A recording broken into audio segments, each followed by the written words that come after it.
Mi segunda historia también es de aviones, bueno, de cielo, por así decirlo. Y esta también es, o sea, las mías la verdad es que sí son como muy icónicas. Pues no más bien que icónicas, sí son sonadas, pero me gusta eso, pues, o sea, me gusta porque si son sonadas y han vivido a lo largo del tiempo, pues también siento que si por lo menos no son ciertas, mantenerlas con vida las hace un poquito más interesantes, ¿no? Y bueno, la historia que les traigo es del Star Tiger, así se llamaba. Ese es un avión o fue un avión que prácticamente sí desapareció antes de llegar. Esto pasó en 1948, o sea, sí es hace muchos años, pero tampoco tantísimo. O sea, sí tenemos algunos papás, abuelos que pues tienen o nacieron más o menos en esa época, ¿no? O sea, no es tanto. Y bueno, esto ocurrió en enero de 1948 y justamente la Segunda Guerra Mundial había terminado, ¿sí? Tú sabes esas cosas, como un poquito después, ¿no? Bueno. En el 45. Ajá, 3 años después, ya había terminado. Y bueno, este era un avión comercial, que eso lo hace un poquito de miedo porque pues los que hemos tomado aviones y nos hemos subido a un avión comercial, creo que todo nos ha pasado por la mente de que, pues ese terrorcito, ese miedito de que pues, no podamos llegar a nuestro destino, ¿no? Bueno, este era un avión comercial.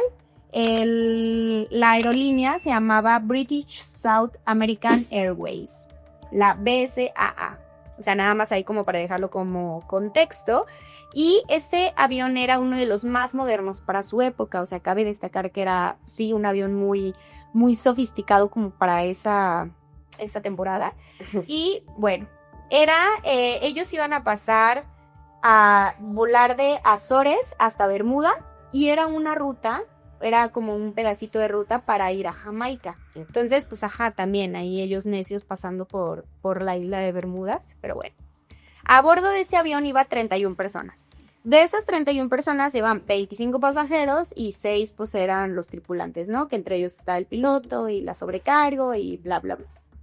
Y pues bueno, para no entrar mucho en detalle, durante el trayecto, bueno, se dice que el piloto pues sí era un piloto con muchísimas horas de vuelo, era un piloto veterano, estaba muy experimentado en los aires y todo eso, entonces no era tampoco como echarle la culpa a un jovencito que sí, que no tuvo ahí una Y pues bueno, lo que pasa es que lo que le comentaba hace rato, que pues normalmente los aviones están en contacto con la torre de control, ellos se mantuvieron en un contacto constante a la torre de control, pero bueno, todo parecía muy bien. Les voy a mencionar como las horas, como para que se lo imaginen. A la 1:26 de la mañana, o bueno, AM, el operador envía su última transmisión, como de que, oigan, estamos súper bien, no pasa nada, o sea, tampoco es como que se estén reportando cada 5 minutos, pero constantemente pues están como hablando a la torre, ¿no? Y a las 3 de la mañana el avión tuvo que haber llegado a su destino, ya. Pero, pues no, nunca llegó, desapareció. Obviamente, pues el último mensaje recibido, que fue a la 1:26, fue una transmisión nada fuera de lo normal. Y después de eso hubo un silencio total hasta para siempre. A las 3 de la mañana todos esperaban que hubiera fallado más como todo esto de, pues sí, como la radio y todas estas cosas, pero pues no, o sea, realmente nunca llegaron. Normalmente cuando un piloto va a tener algún accidente, ellos lo avisan, así de que, ay, en este momento estamos... tormenta, lo que sea. Pero cuando ya saben que se van a morir, avisan. O sea, siempre es como de que, oigan, estamos cayendo. Te amo, mamá, ajá, lo que sea.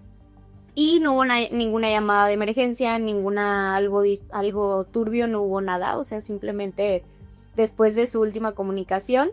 Entonces, bueno, ahí es como, pues otra cosa, las autoridades mandan, pues obviamente una operación de búsqueda, porque pues había aparte de los tripulantes, pues era un vuelo comercial, entonces sí, estaba en medio, pues la marca, la aerolínea, las familias, o sea, había como muchas, pues sí, cosas que hacer, y cuando mandan este operativo pues no de rescate, sino de búsqueda, pues no encuentran absolutamente nada. ni una pedacito de colita de avión, ni un chalequito, ni una maleta de los pasajeros, absolutamente nada. Y eso es lo raro, porque es lo que tú comentabas, o sea, algo tiene que flotar, ¿no? En algún momento, y pues sí eran como varios, entonces sí, eso fue como lo que empezó a resonar en el gobierno, que dijo, ¿qué pedo? O sea, ¿por qué no se encontraba nada? Y bueno, el misterio fue tan profundo en esa época que justamente la aerolínea envió un mensaje o un informe en donde decía, no tenemos idea alguna de lo que pudo haber pasado con el Star Tiger.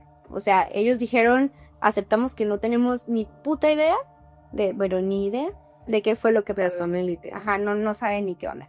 ¿Qué es lo que pasa? Algunos investigadores dicen que probablemente, como en esa zona el altímetro no funciona, los pilotos volaron tan bajito del océano que simplemente una ola de estas que hablábamos gigantescas, ¡pum!, se lo comió.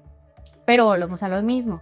¿Dónde está sí, porque se come, te destruye, flota, algo, ¿no? O sea, algo. Y pues bueno, aquí obviamente es uno de los casos más populares del Triángulo de las Bermudas en aeronaves. En aerolíneas. ¿Cómo es?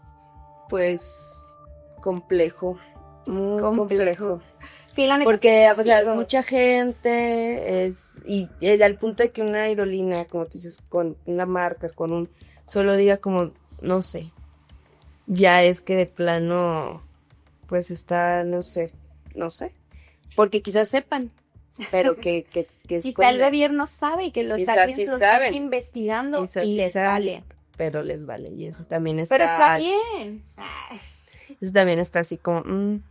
Está bien, tenemos que dar, bueno, no voy a decir nada porque luego me van a abducir a mí, pero pues hay que dar algunos, ya saben, cuando lleguen, ya está la elegida. Ya, no quiero, me rehusó, ya no voy a decir nada respecto a eso. ¿Y qué más? Bueno, pues yo también te voy a contar de un barco con tripulantes y además que transportaba muchísimo manganesio. Manganesio. Ajá, muchas toneladas. Es no sé si es un mineral o es un qué, pero es algo químico, un elemento. Voy a buscar qué es. Ajá. Según yo, tampoco tiene algún uso como para bombas. Esto es relevante porque este barco se pierde por allá de 1918.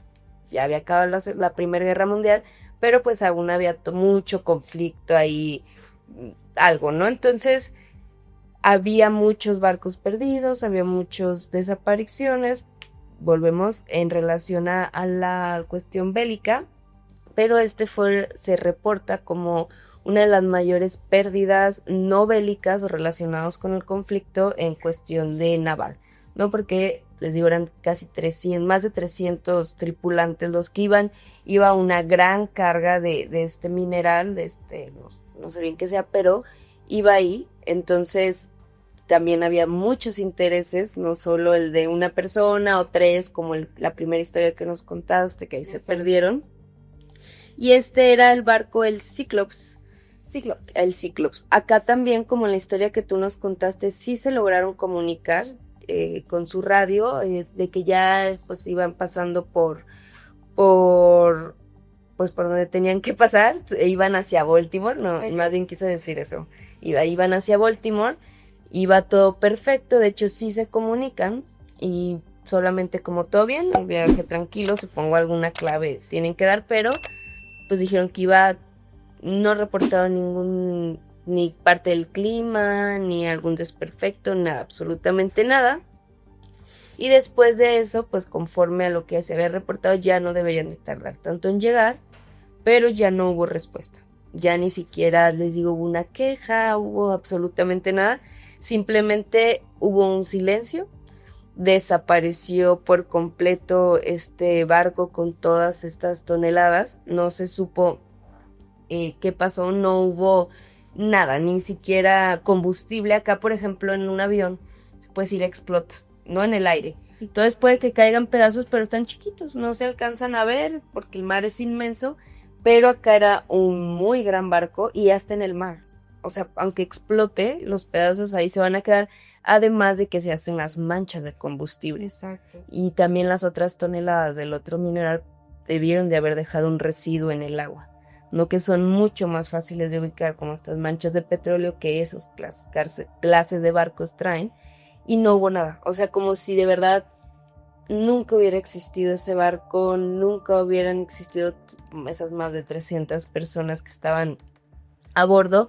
Se hicieron las investigaciones porque pues había muchas familias implicadas, había una empresa pues quien estaba transportando este producto, etcétera, y igual, ¿no? O sea, tanto el gobierno como los encargados tuvieron que dar así el comunicado de no sabemos qué pasó. Es uno de los más grandes misterios que hasta ahorita también pues están en torno a este lugar. No se comunica tanto porque pues justamente al no haber respuesta las empresas se quedan mal, ¿no? Porque no todas las personas pueden llegar como a aceptar ok, pudo ser algo paranormal, y es como, no, pues me estás ocultando, exacto, ¿dónde está mi producto? ¿Dónde está mi robaste? Exacto.